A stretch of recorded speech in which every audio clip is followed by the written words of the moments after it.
Well, it's January 15th. We have about 5 days left until Inauguration Day. I'm actually looking at the Capitol right now. It looks beautiful. I'm not really used to seeing that every time you take a turn in these streets in D.C. But I know I sound a little rough. It's just early morning. What's going on, Fabian? Where are we heading to? We're headed to the circus. Headed to Banana Republic. We are in the Senate Hart building here, beautiful building, and we're going to see the confirmation of Pam Bondi for Secretary of State.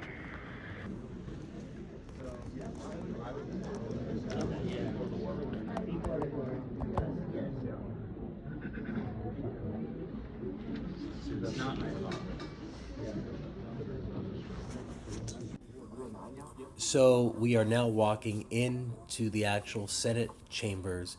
First, you're led down this very long hallway right here, which actually you don't expect when you walk in because it's probably 50 feet. Then you get to this antechamber where you have a lot of space. Then you have another entrance. Then you have another entrance. And then you're finally in the main Senate chambers there. Now, the senators are at the very end, clearly by that big marble wall. We fortunately were one of the first people in, so as you can see, we got the first row for the public. The rest of the rows are for family members. And now we're actually sitting down and waiting for the confirmation hearing to start. They'll start with the senators filling in the seats, and then eventually Pam Bondi, the nominee, coming in. As you can see, the media is here.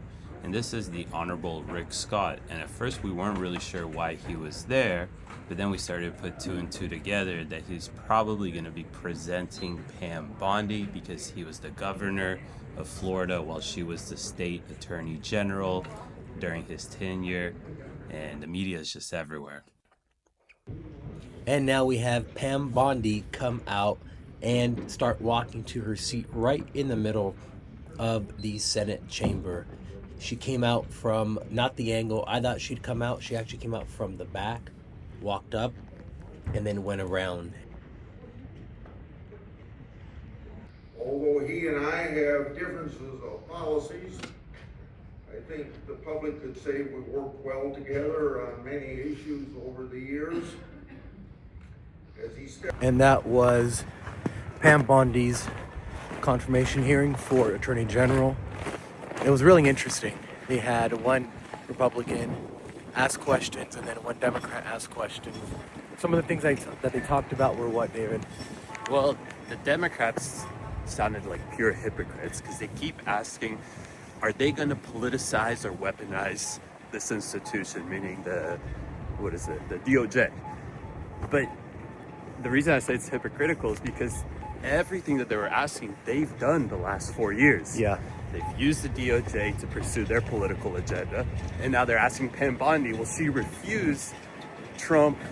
It's like political agenda. So a bunch of hypocrisy. Republicans are just like, this is the most qualified candidate, blah, blah, blah. It's actually a pretty good time. Yeah, and you're right about the hypocrisy. A lot of the questions were, will you go after your political opponents? Will you abide by the law? Will you do all these things that hasn't been done in 4 years? And I like that she actually brought up the fact that, well, Trump was one of those people that was unjustly gone after by the DOJ. So I like how she kept kind of bringing that back into just to really prove that point that, like, yeah, I worked for a guy that was unjustly gone after by the DOJ. And she said that if there are bad investigators, bad prosecutors, that they will go after them because no one is above the law. And I like that she said that. I loved it. She said it perfectly. It shouldn't be a two-tier system. It shouldn't be Republicans or an administration, so now we go after Democrats. The way you end this is by ensuring that there's one tier Justice Department. Everybody's under the same law. If you violate the law, you'll be processed. All right, we're at State Union, actually, guys. Yeah, it's really cold right now. Where are we going now? Guys, as my hair starts looking like Kenny G, the saxophone player, we are going to go pick up our tickets to the inauguration and to all the events. So we are going to pick them up right now.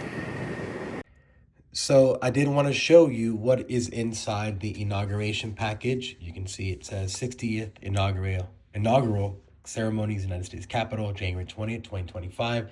We didn't film a lot of footage getting the tickets because we were tired and forgot to be honest. But let me go ahead and show you this cool stuff that they brought. So here it says, the honor of your presence is requested at the ceremonies attending the inauguration of the President and Vice President of the United States, January 20th, 2025, Capitol of the USA, Washington, by the Joint Congressional Committees and Inaugural Committees, which Amy Klobuchar is the chairwoman, who we just saw today inside the Judiciary Committee, Chuck Schumer, Mike Johnson, and Hakeem Jeffries. And when you open up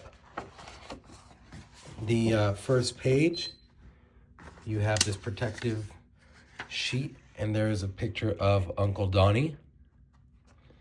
And when you remove that one, you have the same thing of J.D. Vance. So this is a really nice commemorative invitation that you're sent. And then you also have the actual ceremonies program with this nice golden rope here. And inside it tells you exactly what the program will be, if I can get this. So it tells you all about the Congressional Committee. It gives you the program. So first we're going to have the University of Nebraska, choir, then a prelude, call to order, invocation, musical selection, Christopher Machio. Then the Vice President first takes his oath to office, obviously J.D. Vance, by Associate Justice Brett Kavanaugh. And then Carrie Underwood is going to sing America the Beautiful with the Armed Forces Chorus and the United States Naval Academy Glee Club. Then once you do that, you have the presidential oath of office. Now this is administered by the Chief Justice of the United States, which is John Roberts. And then we're going to have some music, a benediction, and then a national anthem at the very end.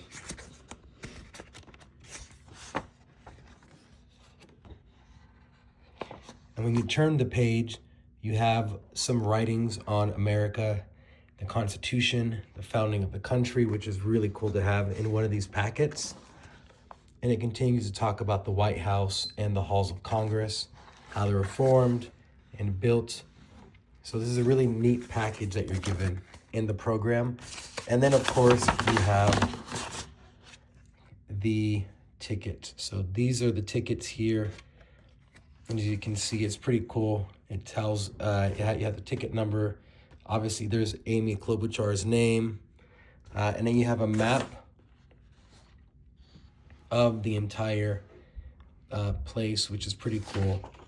And it tells you exactly where you're going to be. So that is that.